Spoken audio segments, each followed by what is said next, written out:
Oke, kembali di apa nama channel kita? Mixopedia. Mixopedia. Agak kencengin aja enggak? Oke, soalnya pakai suara. Oke, jadi hari ini bersama admin karya dan Admin iya, aku juga lupa lagi lah nama adminnya siapa. Dan karena kita gabut dan baru sepulang sekolah, jadi kita akan bahas apa ya? Kita bahas ini aja yang santai aja, buku-buku yang mungkin berkesan gitu ya. Ya, oke. Dari kamu dulu aja lah. Apa? Let's say fiksi aja loh, fiksi aja dulu loh. Fiksi banyak sih. Nih, Pak, bisa lihat nih. Metamorphosis, Little Prince. Sejuta umat ini. Betul. Tapi lumayan jauh ya, Nek. Apa ya, Nek, misalnya aku pikir-pikir dari gimana seleramu ada dari satu penulis yang barat, satu lagi penulis dari timur yang notabene ki dia masuknya pop kultur, anime lah, udahlah bahasa gampang aja lah, nggak usah berbelit-belit lah. Kayak jauh mana kok bisa? How? Yang pernah ya karena penasaran aja aku. Awalnya kan pertama kali ya aku mencoba nyicip novel itu pas zaman-zamannya SD. Aku kan waktu itu di sekolah ada ini perpustakaannya tuh lumayan lengkap lah isinya. Nah aku nemu satu novel yang aku lupa judulnya apa, intinya ya slice of life romance gitu. Nah itu awal-awal tertarik mulai itu, terus zaman-zaman COVID mulai nih aku ngoleksi buku, nyoba buat awalnya manga aja kan. Kayak misalnya Hokuto no Ken yang ini nih. Oh, ini Jojo nih. Sepuhnya Jojo. Sebelum mengenal Jojo Bizarre Adventure, saya ada ini sudah dulu mengenal Face of the North Star. Oke, tapi aku ngajuin satu pertanyaan gitu. Buku-buku apa sing bikin kue jadi apa ya, kayak game changingnya lah, kayak kue mulai rajin baca setelah baca itu ngono loh. Lumayan banyak. Cuma kalau misalnya di suruh pilih salah satu mungkin Yu-Gi-Oh. Itu salah satunya. Bentuknya apa? Manga? Dia manga. Cuma nggak tak bawa. Dia intinya manga tipis lah. Dan itu bagi kalian yang ini podcast dulu kita. Sampai di mana? Oh ya, bagi kalian yang nonton Yu-Gi-Oh, kalian mungkin seenggaknya pernah dengar atau tahu lah manganya Yu-Gi-Oh Arc 5. Mungkin bisa dilihatin di atas ini gitu. Itu. Ya gitu. Nah itu awalnya juga ya karena gabut juga gitu. Kan waktu itu diajak ke Gramedia ini. Itu SD, SMP. Zaman-zaman ini ya. Pertengahan COVID sebelum dia naik lagi itu. Itu kan aku sempat diajak tuh ke Gramedia gitu. Ya ke Gramedia mau ngapain lagi, jauh, pada akhirnya aku nyari-nyari buku dan waktu itu ketemu Yu-Gi-Oh yang volume 1 dan itu ya sebenarnya kalau animenya udah nonton, cuma ya kayak penasaran aja gitu kan. Balik lagi, Yu-Gi-Oh dari manga sama anime itu beda jauh. Manganya itu yang Arc 5 kalau aku nggak salah ada cuma 7 atau 6 volume. Sementara animenya berapa ratus episode. Berarti emang rapi dipancang-pancangin ngono. Karena emang seingatku malah animenya duluan yang baru rilis sebelum. Oh, animenya dulu. Oke. Habis itu baru dirilis versi manganya. Dan itu ya awalnya aja udah gabut gitu, wah keterusan sampai sekarang pada akhirnya terus beli ini gila aja asli. Ini enggak tahu kelihatan di kamera apa gitu. Kayak kok bisa lihat ya, dengan genre yang macam-macam cah asli. Kayak nih. Di satu sisi gue bisa dapat Holmes, satu sisi ada Fate gitu ya, kayak jauh Pak. Hokuto no Ken, action, semua dilahap Pak. Franz Kafka gimana? Dia kayak menuangkan keputusasaan, kesedihan autornya Pak. Iya, betul. Orang baca ginian bisa depresi. Asli, ya mungkin dari aku ngono sendiri yo, kan baru pertama nyicip dia kan Metamorphosis doang. Mungkin pernah denger yang lain lah kayak aduh aku agak lupa judulnya, yang pokoknya dia kejebak di kastil apa tuh loh. Sama yang satu lagi yang tuduhan palsu. Yang tuduhan palsu. Aku coba yang si Metamorphosis ini penerbit Kakak Tua dan dipinjemin sama orang ini juga. Bener-bener ceritanya kayak gimana ya? Kayak ini aku singkatin gitu, padatkan ya jadi satu kata. Mungkin hopeless aja sih. Hopeless. Intinya ada mas-mas, dia bangun tidur jadi kecoa. Dan udah gitu aja. Kau nggak mau spoiler? Nggak mau spoiler karena baca sendiri aja. Ini bener-bener nek kalian baca gitu ya, kalian dalami gitu. Emang melankolis tapi sisi melankolisnya itu yang bikin indah, asli Pak.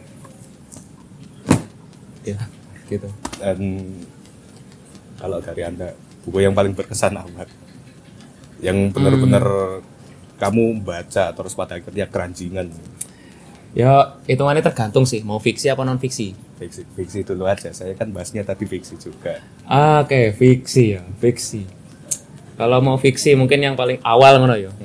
Yang enggak, bukan yang terbaik tapi bikinan aku berkesan lah.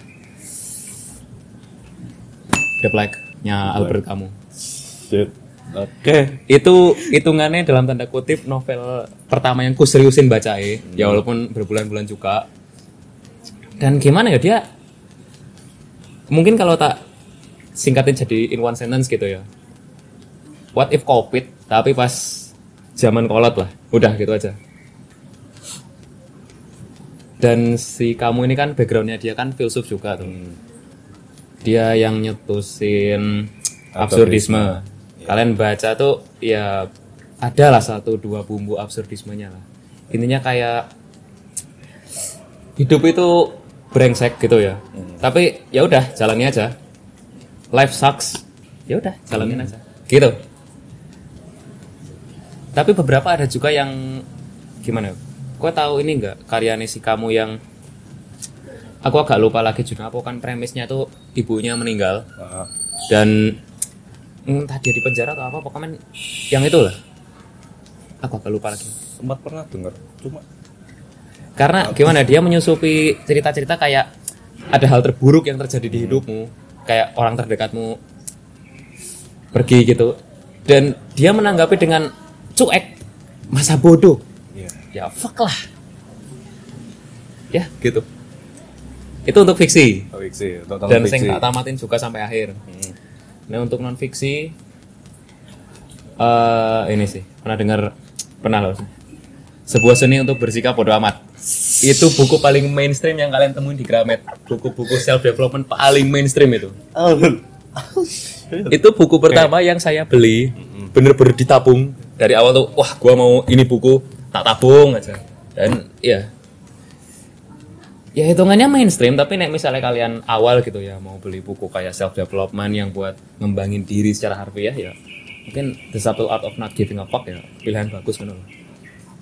Tambahan dari saya, kalau misalnya kalian ke Gramedia atau ke event-event literatur apapun intinya, kalian nemu buku Book of Five Ring karyanya Miyamoto Musashi, ambil, udah singkat aja, ambil. Kenapa tuh? Salah satu buku self development yang terbaik yang pernah saya. Oh, self development dia. Loh, gue kira ini kayak novel fiksi gitu. Enggak. Itu intinya dia nulis buat apa ya, enggak salah itu ngajarin orang tentang caranya dia, cara disiplinnya dia. Oke. Dan itu juga mungkin aku nggak tahu ya apakah semua bukunya ditambahin Dokodo juga atau enggak. Cuma kalau dari buku yang ku beli waktu itu dan ku baca, dia ada Dokodonya. Dokodo itu nek nggak salah tentang inti-inti ajarannya Musashi. Dan itu dia tulis tepat sebelum dia meninggal. Entah beberapa bulan, entah berapa minggu, intinya di waktu itu udah mau meninggal, dia tulis itu. I see. Kenapa ya? Banyak buku yang tak baca gitu ya, dari ya aja kayak Osamu Dazai gitu, dari mungkin Musashi juga yang ku dengar gitu ya. Kayak bener-bener mereka sebelum bahkan sampai akhir hayat pun masih sempetin buat nulis gitu loh. Gue paham nggak maksud gue gimana? Iya. Kayak penulis ini mungkin dia benar-benar mendedikasikan waktunya buat menulis gitu loh. Bahkan sampai akhir hayat pun dia masih sempat gitu lah. At least 1 tahun 2 tahun sebelum kepergian beliau lah. Pasti ada gitu loh. Ya. Karena kalau misalnya kita mau coba menalar di zaman itu kan juga pasti belum ada internet. Kalau misalnya dari zamannya Osamu Dazai, zaman tahun 40-an ya itu, 40-an 50-an. Pokoknya Perang Dunia II. Perang Dunia II. Itu kan internet gak semasif sekarang. Ditambah belum lagi. Ada, Pak. Bahkan belum ada. Belum ada, Pak. Iya. Zaman Perang Dunia II belum ada internet, belum Pak. Ada. Belum, Pak. Dan ya cara untuk mencurhatkan isi hati ke publik kan ya baik lagi kowe nulis, entah bikin novel, bikin buku self development atau apa. Makanya itu juga ya mereka mungkin nyempetin waktu seenggaknya buat ngasih pesan terakhirnya sebelum mereka meninggal dengan ya nulis itu tadi. Jadi kayak buku ini sebagai panggung medsos mereka lah ya. Ya secara teknis ya, bisa juga. Ya iya sih, buku kan hitungannya mungkin kayak media komunikasi. Iya. Dan zaman itu juga internet ya belum semasif sekarang, jadi ya orang nulis. I see. Oh ya, ini tambahan lah, karena tadi belum tak sebutin yang buku yang versiko. Bentar. Nah, ini mungkin nanti tambahin sound effect. Itu boleh. Bentar. Nah, ini nggak tahu kelihatan di kamera apa enggak, tapi ini salah satu yang berkesan walaupun saya baru nyoba ya mungkin 20 halaman lah. Ya ini judulnya, tak pegang tangan kiri wes biar makin kiri. Nek misalnya kalian mau belajar gitu ya kayak Marxis atau mungkin yang awam ngono tentang ya gitu-gitu lah. Recommended, sangat recommended. Ya. Web beli harga berapa aja waktu itu? Ini cuma 59.000. Pak. Kapan lagi kue 59 kok bisa dapat? Ada Marx, ada Engels, ada Mao Zedong, Stalin, bahkan sampai Soekarno pun ada. Jadi yo buat pengenalan aja sih sebenarnya. Nek misalnya kau belum pati advance tentang per kiri-kirian ngono ya, per manis-manisan gitu, per marxis-marxisan gitu ya. Cobain aja dulu. Ini buat pengenalan bagus, Pak. Asli. Nah, aku jadi kepikiran kalau misalnya makmu nonton video kayak ini gimana? Dituduh PKI mungkin. Udah yang paling mainstream aja nih. Oh, shit. Oh ya, komunis itu nggak selamanya ateis ya. Brengsek yang bilang komunis itu ateis. Tan Malaka masih rajin sholat tuh. Tan Malaka masih rajin sholat. Gini, gini bilang komunis itu ateis. Gini. Oke, back to topic. Oke. Jadi awal keranjingan buku kapan?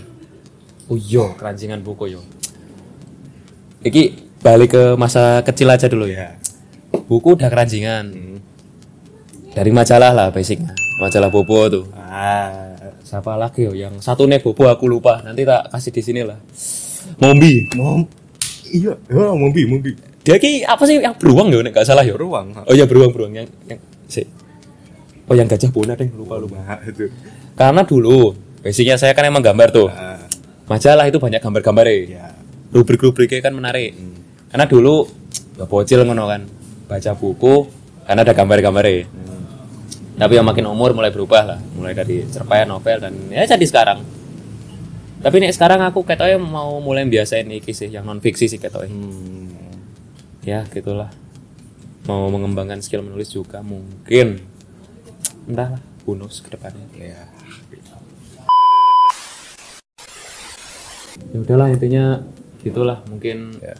Mungkin video ini sih cuma bacot doang, nggak ada yang daging amat, tapi ya intinya kami mungkin mewartakan, mempropagandakan untuk membaca buku gitu ya. Baca buku, ya. At least sehari kue. Baca satu. Propaganda ini. Ya mungkin nggak harus dipaksa yang koyok berat dulu harus baca apa gitu kan, kayak ya mulai dari yang gampang aja. Komik dulu juga nggak apa-apa, setelah pokoknya baca aja. Karena aku baca yo, dengar ki orang Indonesia yo yang aktif membaca itu kurang dari 1%, Pak. Kurang dari 1%. Ya. Berapa waktu itu? 0,01 atau 0, belakangnya ada 3 sampai 4 digit lah pokoknya, men. Aku akan lupa lagi, nanti tak kasih di sini lah mungkin screenshotannya. Gila enggak, weh? bahkan gacha FGO aja lebih penting dari itu. Aduh, FGO dibawa lagi. Nah, intinya gitulah ya. Intinya mulai biasakan baca buku. Ya. Agar kata dari kami, apa? hujannya udah reda belum ya, Cing? Udah dari kemarin. Udah. Ya, see you on the next video. Dadah. Bikin